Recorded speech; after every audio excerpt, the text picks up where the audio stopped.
Channel पर सभी दर्शकों का मैं हार्दिक स्वागत करती हूँ। एक मैं विवाह गीत लेकर आई हूँ। आप लोग को पसंद लगे तो लाइक सब्सक्राइब और कमेंट भी जरूर बताएगा। मेरे साथ मेरी बुआ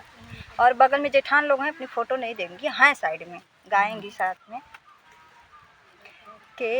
ही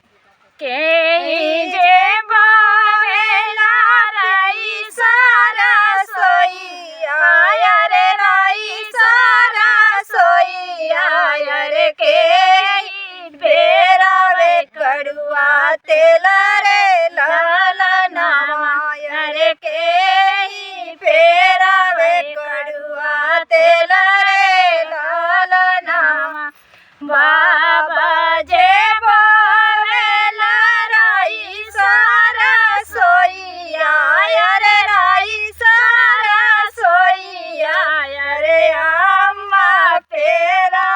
कड़ुआ तेल रे लाला नावा अरे आमा पेरा में कड़ुआ तेल रे लाला नावा चौके बरबाई ठहरी बेटी हाँ दुलारी देया बेटी हाँ दुलारी देया दे दादा मिया अपन आशीष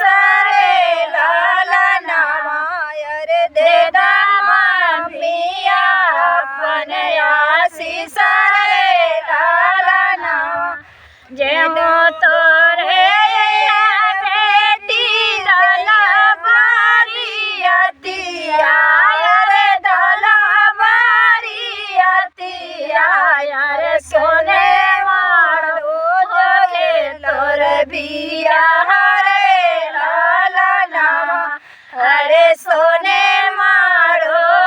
के तोर बिया रे लाला नामा जब तोरे बेटी बर बिहावतावा रे बर बिहावतावा अरे